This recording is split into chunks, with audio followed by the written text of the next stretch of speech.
Hey, hey, hey. Welcome to episode number 24 of Create Your Vibrant Life podcast. So how are you all visionaries? I really would love to know how you are doing, especially as we reach end of August. I can't believe it's end of August already. How did this year fly by? And that's the most interesting piece about time. Sometimes it feels like it's going so fast and sometimes it's so slow. Anyways, that's not what this episode is about. This episode is all about my dear friend Annie Henderson, who is a coming out coach.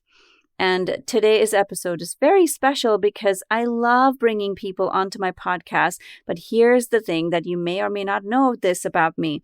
I'm very, very particular about who I spend my time with, whether it's in my personal life or whether my clients or people I invite into my podcast because of energy. If the energy is not in alignment for me specifically, it never works out. So I am particular about who I spend my time with in whatever form and capacity. And when I met Annie, there's something so beautiful and amazing about Annie's energy. I just had to have her on our podcast. And she's just inspiring. She came out only in her 20s, and how her life has shaped because of those challenges and how she has overcome them is very inspiring.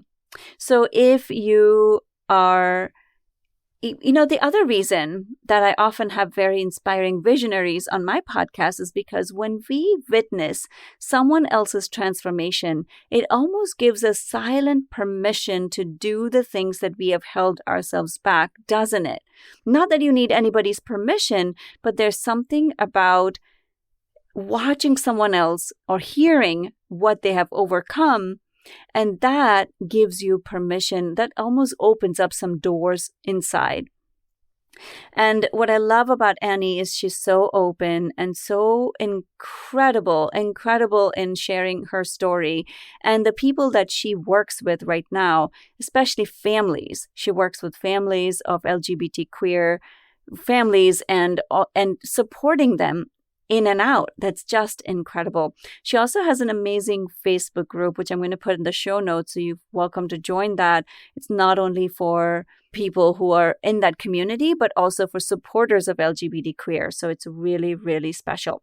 So without any further delay, here is the episode with Annie.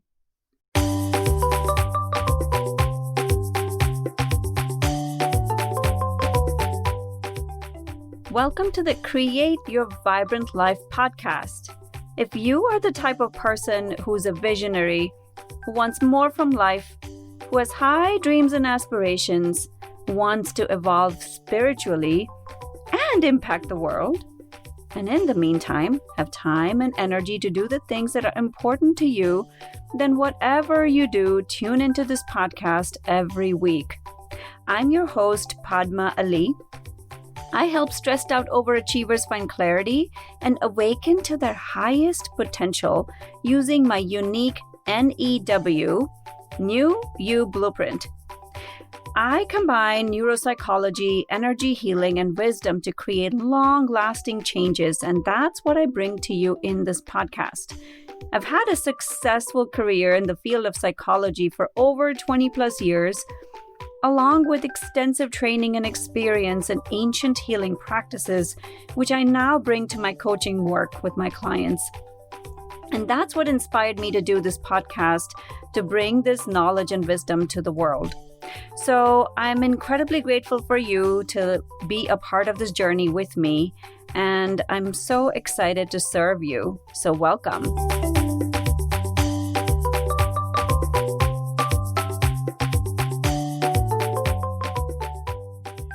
So welcome to Create Your Vibrant Life podcast. Today I have a very special guest, Annie Henderson. And Annie is just a phenomenal woman. I met her in one of the coaching programs that we both have been in since, I don't know how long. I can't even remember. Since last year, that's right. And she is a coming out coach, and I will let her expand on who she is and what she does, and then we'll just keep it very conversational. And what I found very interesting is that she's so inspiring, we have very similar backgrounds, and I'm so excited to have this chat with you, Annie. Thank you so much for having me. You're so I'm welcome. really excited to be here and talk to you. Yeah, we do have a lot in common. So excited to be here. So I'm actually from North Texas. I want to say almost born a people pleaser. I'm a recovering people pleaser now.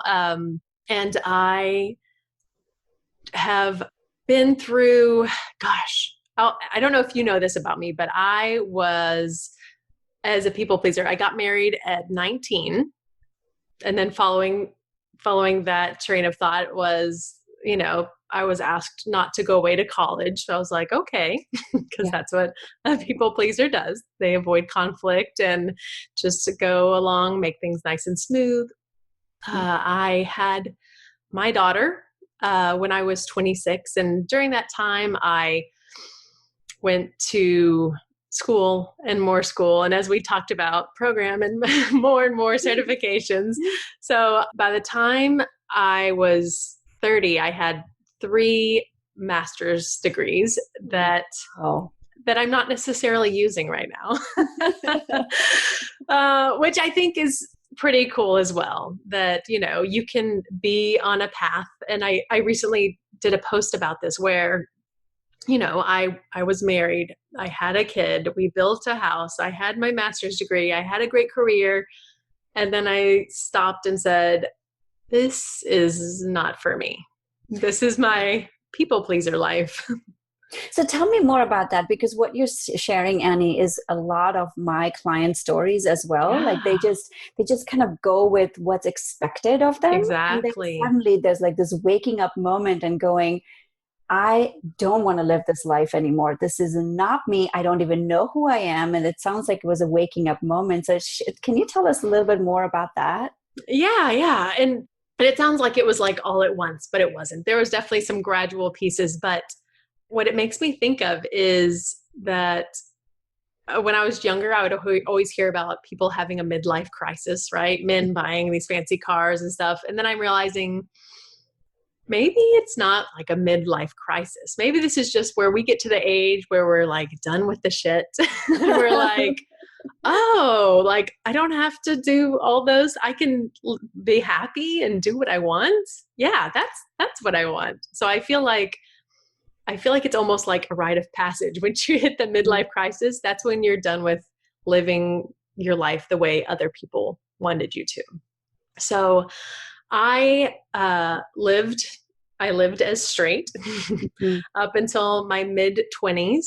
And I really just had shoved everything so far down. Being raised Catholic, my ex, when I met him, was going to a Pentecostal church. So I got a little dose of that, a little of this.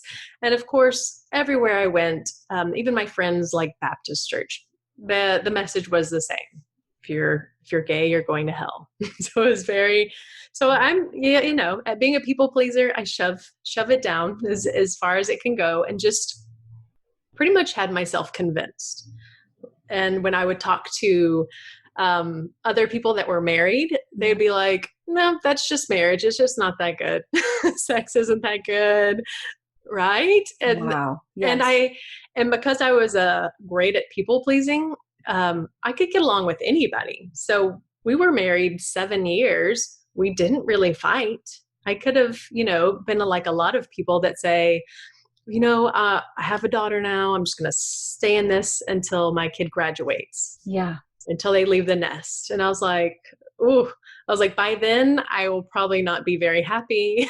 Yeah. And I never wanted to set that kind of example for my daughter, right? What does that tell her? Absolutely. Yeah.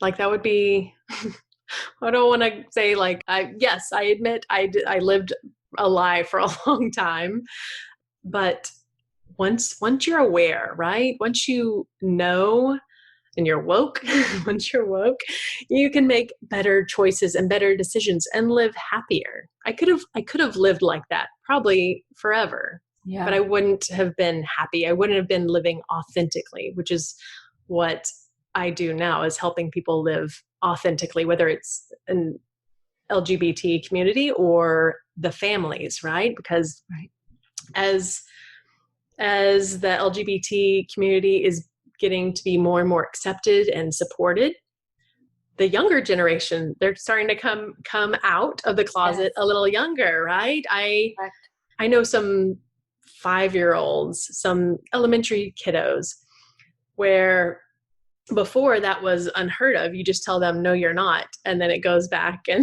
then they grow up in their 20s and 30s or 50s, 60s, 70s, and then come out.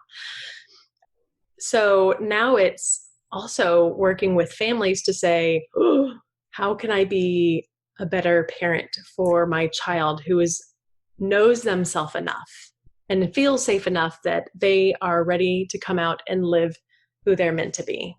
Wow. Oh, that one almost got me. That is, what an amazing service you're providing, Annie. Like, it struck me so much. Like, you are helping so many families and so many our future generation. Yeah, right. We want them to be happy and productive and not have to do a lot of backpedaling like some of us do. That's right. Yeah. So I loved how you woke up. Like, obviously it was a process. It wasn't one day. And can you speak a little bit about what inspired you to do what you're doing today? Like, how did your journey like transpire into this amazing service you're providing now? Well, thank you. So for one of my master's degrees was elementary education. So I was in elementary education for over 15 years. I got to be a teacher. I got to be a school counselor and just work with amazing, creative kiddos that just deserve to be loved and nurtured, right? I had my LPC, so I had a master's in licensed professional counselor is what I became. And then I noticed as a professional counselor, when people would bring their kids in or even themselves, if it was counseling, sometimes there'd be like an immediate wall that would come up like, okay, I'm broken. Like, I got to take a few steps back instead of I'm whole as I am. I am capable of amazing things. Let's move forward. So I love that about coaching. So even though counseling and coaching have a lot in common, I've really loved embracing coaching and helping people with their present and their future. Yeah. Instead of kind of getting stuck in that pattern of ruminating over their past. I love that, because that was exactly my journey too. Like, I just could not do therapy anymore, even though I'm still a licensed therapist. Right. It's hard to let that go, right? Gotta hold on to it. Yeah. I mean, I could let it go, but it has its own purposes. So it does. Yeah. It gives me credibility. Right. And some people have that. That's why you hold on to both. I'll say, I'm a life coach and counselor. Right, exactly. You pick. But I just found like my clients would just keep getting stuck in their stories. And the moment I shifted to coaching, I started attracting different types of people. It's incredible, right? And it sounds like that was your experience too. Yeah. And same with kiddos. Like, and people can relate to having a coach, right? Celebrities have coaches, athletes, millionaires, like, people have coaches. We have coaches, right? And we just have to normalize that for everybody, that's how you move ahead. And that's how you get forward, is being able to ask for help. Right. Yes. Yeah. So you were saying that, like when sorry, I interrupted you and it's gone. So you stepped in the role of a coach, and then. So I co-host a podcast called The Happy Mama Village. And we started it with me focusing on moms and families. And I have a mom group called End Mom Guilt. And that was my focus at first. Love it. Right? That mom guilt. So I started off with that because I figured, even though I only have one kiddo, I was in education for 15 years. So I saw all kinds of kiddos. I saw easy kiddos and kiddos with that had special needs, and kids that came from a wealthy family and kids that had nothing. So a lot of experience to be able to share and to help families out with. So then when my daughter was 1, I got a divorce and then jumped right into a toxic relationship with a woman. So I was like, oh gosh. And I had to learn, like, just because I came out didn't mean that everything was going to be magical, right? I still had to stop being a people pleaser. I still had to value myself, which I wasn't doing, right? Everyone else is up on this pedestal and you say yes to them and no to yourself. So once that was over, Yes, and gave me that contrast, right? After this person, I found my partner, who is now 9 years. But actually in between there, I had a year of just Annie time, spending time with my daughter, hanging out with friends, not like forcing myself into, I got to find a relationship. I gotta. And I even joked with some friends that, you know what, I think I'm going to wait until Scarlett graduates and then I might look for love. We'll see how it goes. So, not meaning to, I met my partner, Sam, and now we're going on 9 years. But here's a funny little story. That first year we met, we were chatting on probably Facebook. We didn't do the online thing. We did Facebook, if that's what you can call it. So about 10 days after I met her and we started talking, my brother and his family asked if I would be a gestational carrier. wow. So our first year of being together was me carrying twins and just getting humongous. My goodness, amazing. It was right. So that's some true love. She doesn't like needles. She was giving me shots. That's incredible. I just wanted to just highlight this. Like what you said was so beautiful. Like once you came into like being you, like really, it's almost like you were unpackaging layers after layers. Right. But to fully find you, you had to do the work. It didn't matter whether what kind of relationship you were in. It was more about doing that relationship work with yourself first before you could be available for this amazing relationship with Sam. Exactly. Yes. And I'm sure you tell all of your people, right? You have to do your own work. Yes. You have to. Yeah. And especially this people pleaser piece, like, I work with pretty, high level executive women. There's still that inner sense of like, I have to prove myself. And that comes from wanting to make sure everybody's okay. Mm-hmm. Yeah. And you overcame that. You worked with that. And now it seems like you help families and women and people to do that. Yeah. Yeah. Because it's not just women, but right. I feel like a lot of women, like I know for me, it was probably at a young age, I started saying yes to everyone except for myself.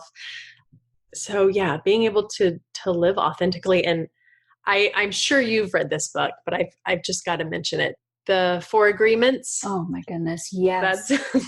That's one of mine. Like every client, the 4 Agreements, like, here you go. This is the one to read and I'm actually reading it with my daughter right now. That's our lay down at night time to snuggle. And then I quiz it, like, what's the first agreement? What's the second? Because I know so many adult women that do not have those down, right? No. Not taking things personal. Oh, right. Imagine if everyone we knew did not take things personal. Oh my goodness. Yes. It's a game changer, that one alone. Yeah. So being able to teach our kids at such a young age not to take things personal, I think some of that also just partners up well with being a people pleaser. Yes. Yeah. Yeah. And doing that inner work now informs your work with your clients too. Yeah. Yeah. So much. It's incredible. Incredible. What gave you the courage to say, okay, I'm not doing this anymore? Right. That's the sense I got. Like, you're like, I'm not doing this anymore. Right. Well, anymore.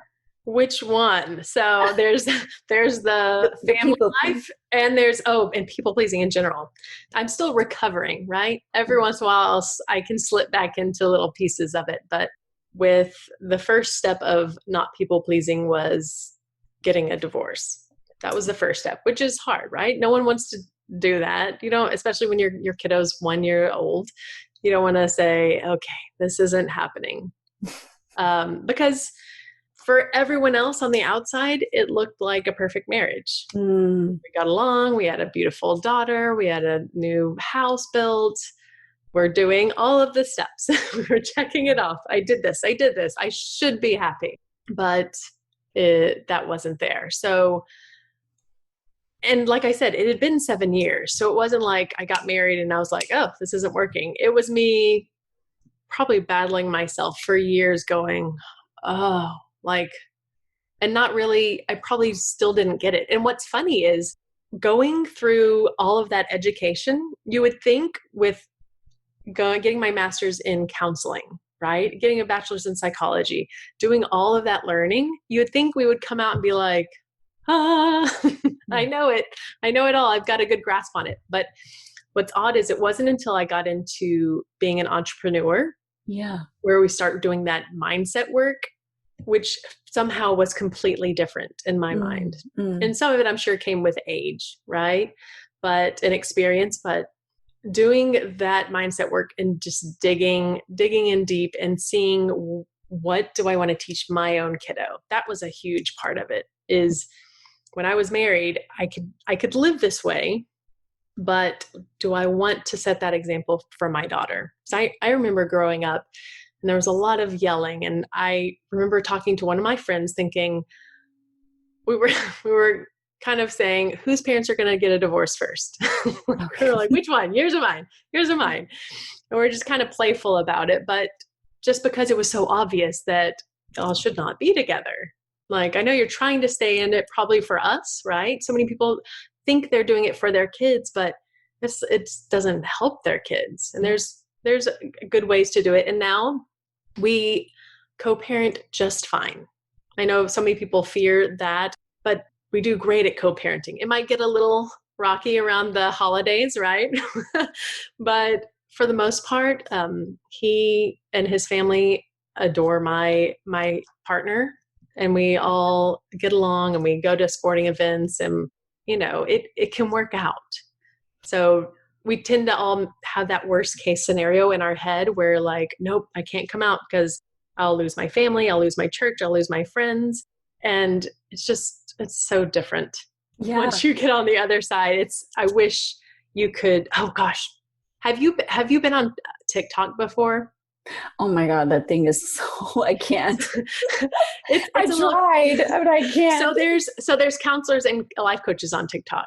So as long as you get tuned into the right stuff, it's great. But I did a post on there where you're kind of looking back and kind of going into the future. So like you start off answering these questions like, am I ready to come out? No. Do I want to see what it could be like if I did? And click yes. And then it goes like a fast forward and goes through like all the pictures of me and Sam and Scarlett and our life. And it's just, music. And it's just, if everyone could have that glimpse of it's going to be okay. There's people out there to support you and to love you. And as I was mentioning to you earlier, I actually partnered with my church and created. Come to that. I was yes. So amazing and inspiring. Yeah. So I had a LGBT group on Facebook, which was fine and it was great. But I partnered with my church. It's a local Methodist church, and I live in a pretty small town to where not everybody's coming out of the closet. You usually don't see anybody holding hands. You don't see lesbians holding hands walking down the street. So I know asking people, you that, like living in Texas, like what's that like? Yeah. You're not living in San Francisco where it's like the norm. Right. Yeah. You stuff it down in Texas. You just hold it in.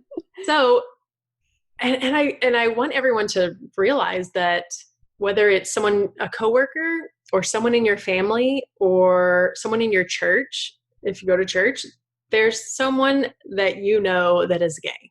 If they haven't come out to you, then it's probably because it's not clear that you are an ally and that you're a safe person, which is kind of sad to say. So we created this Facebook group where it's for LGBT community and allies. And my pastors are a part of it. So they're not just hearing from me, like I'm not preaching to the choir, Right. but the pastor's coming in and saying, you are okay. God loves you just the way you are. And so many people are coming in and like, we have someone from the UK, someone from Guatemala, different people from all over coming into this group. And some of them are saying like, I've never heard that before. Wow. So I feel like it's saving families and saving lives and saving people's relationship with God as well, if that's what there's something that they're wanting. And it's showing people how to be a better ally and how to show up and support their family and friends and coworkers. So I'm super excited about that. That's amazing. So you're leading a group that facilitates this? Yes. So hopefully we'll have like a little local meetup eventually when that's okay to do again. But right now we figured it's a space, just a judgment-free, safe container where if someone needs to share and come out in that group or share some fears. We've had a young person come in and share that they were kicked out of their house. Well, at that point, they have some friends and family, but now they have this whole supportive community that, nice. Right now it might be a little rocky with your family, right? That could turn around. I had someone else tell me recently that, gosh, after I forget how many years, it might have been 20 years of not having a relationship with her mom, that just recently the mom did a 180 and like she had never met her grandchild before. Wow. And now they're going to have that relationship. So, so many possibilities. And I really think that being more vocal and showing and sharing, and if you're an ally, letting people know on Facebook, because sometimes by modeling that behavior, just like with our kids, people will be like, oh, she's so brave. She did it. Maybe I can do that too. Like, I feel the same way. Let's see what happens. And just like the book, not caring what anyone else thinks. Yeah. Just doing it because that's what you feel or that's what you believe and you want to help people. Yeah. I have two questions for you. So is the link for that Facebook group part of what you sent me already? You know what? Probably not, because it's like, I think we just started the group a week ago. Okay. Make sure to give that to me, because I would love to put it in the show notes so people can join. That would be amazing. I would love to share it.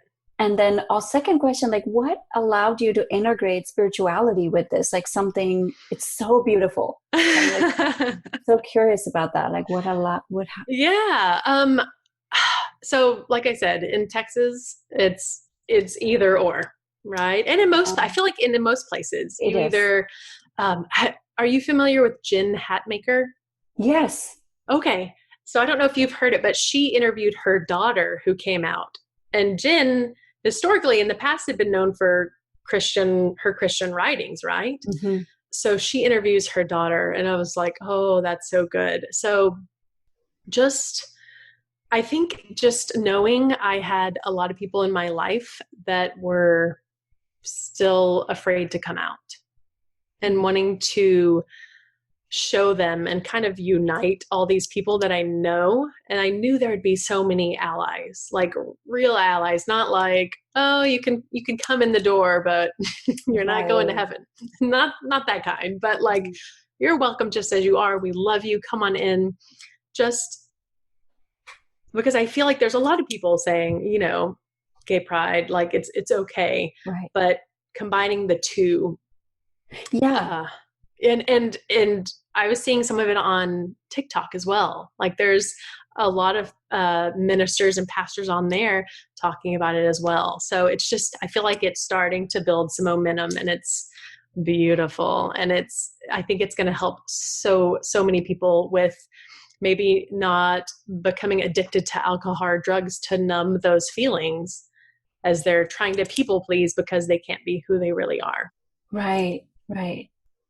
Have you seen that there's a fear that somehow God's going to reject you?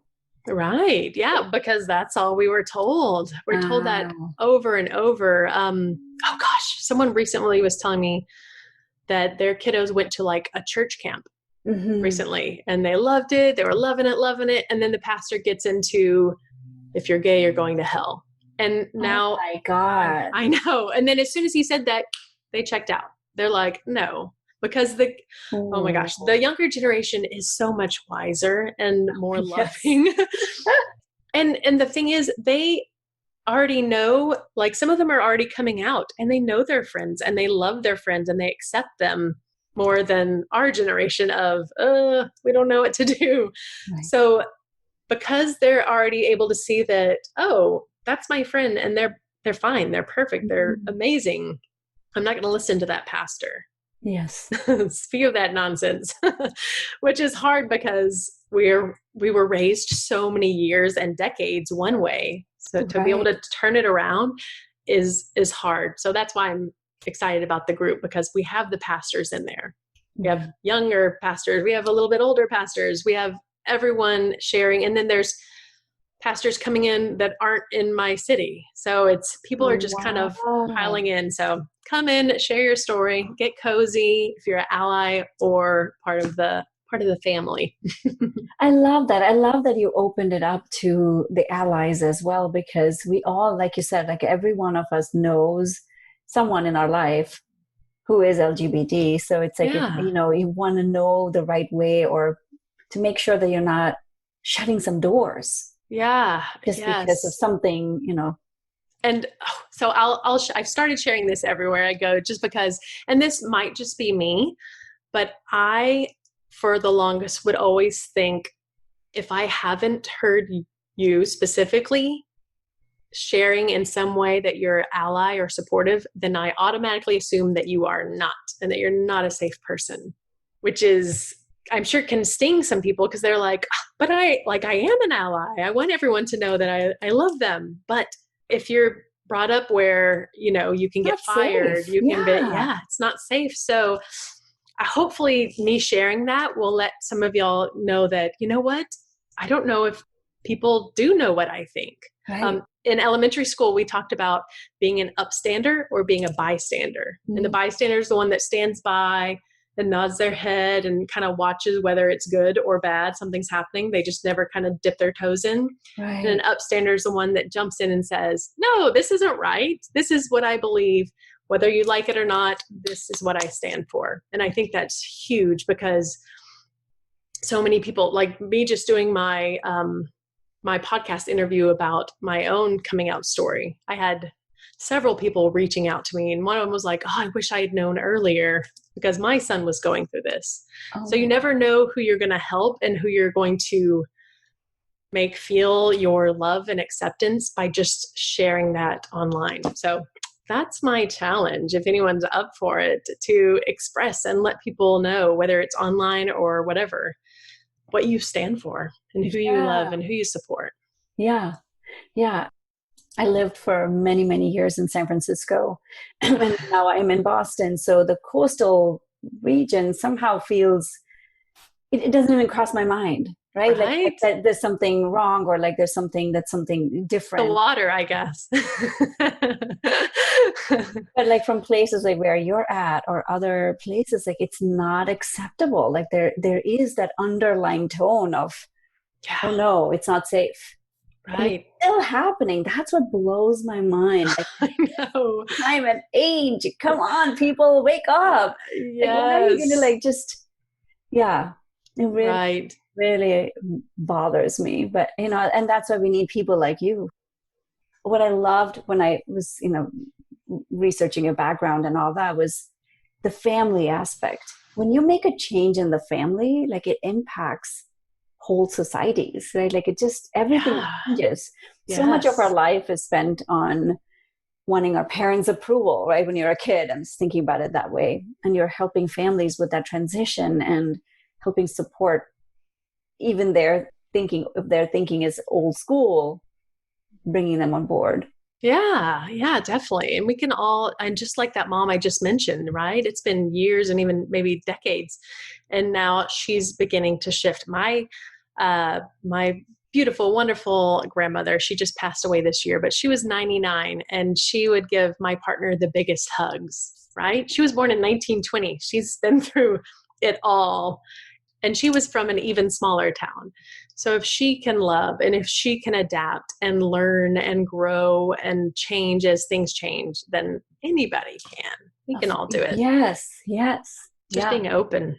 Yeah. Right. Yeah. It's so beautiful. It's amazing the work you're doing. Thank you so much. So needed. Yeah. And is there any final words of wisdom you would like to impart?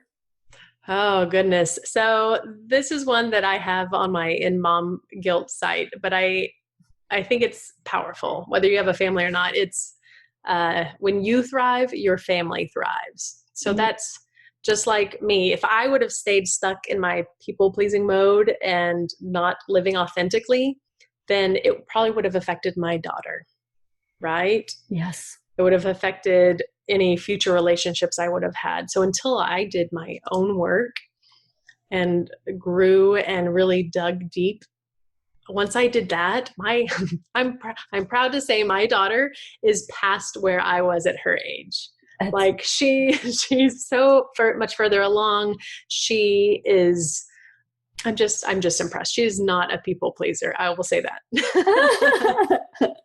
Oh my goodness, we so need children like that. Yeah, she is 13 now. Oh my goodness, yeah. lovely. So I got in my relationship with Sam. I met Sam when Scarlett was 4. Oh. So she's been through it all. She's seen it all.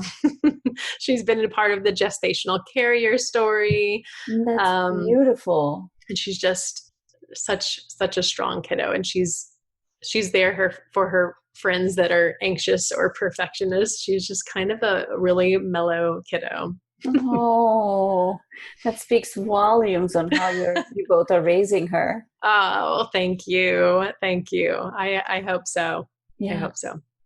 Oh, I love that. I love that what you said about families, like when you thrive, your family thrives. Yeah. It's so true. Yeah. So true. And everybody comes around eventually. And if they don't, they're not meant to be in your life. Right. Yeah, exactly. As we know, right? When you evolve and you get to that next level, sometimes you have to let some people go. I mentioned that to one of my clients, is that she was upset because she was losing like some of her best friends. And I'm like, you have to realize you're a completely different person than you were last year. You have a different mindset and different goals and dreams than they have. So it's gonna be different. And new people will come in, right? Like and old people drop off, new people come in. Yeah. Like you. So where can we find you, Annie? So I'm my post my show notes, but I just sure. I'm pretty generic. I'm just Annie M. Henderson. If you search that on Facebook, it's my website as well, anniemhenderson.com. Same on TikTok. And then I'll share with you the different groups, the In Mom Guilt and the LGBT and Allies group. That's awesome. Wow. That's amazing. Yeah. I can't wait. I hope more the merrier. I love letting people know how supported they are. Yeah. And I love that it's open to everybody, right? Like it's open to anyone who can support, and people who are coming out, people who are not sure. It's just like seems like such an open, loving community. It is. It's beautiful. It makes me happy. I know that's not the best way to start my day with social media, but for that group, it kind of is. I'm like, oh, look at that. It's so exciting. The stories are very heartwarming. Yeah. And you have such a big heart. I love that about you. Thank you. Thank you. I will take that. It's so nice to have you on this episode. Thank you so much for having me. Thank you. Thank you so much for tuning in and listening to this podcast. Make sure to tag me on Instagram at Padma Ali to share your takeaways from this episode. And lastly, share with your friends and family so they can also benefit from listening to this podcast. For more tips, go on to our website, padmaali.com, and connect with me at the next episode. Take care. Bye.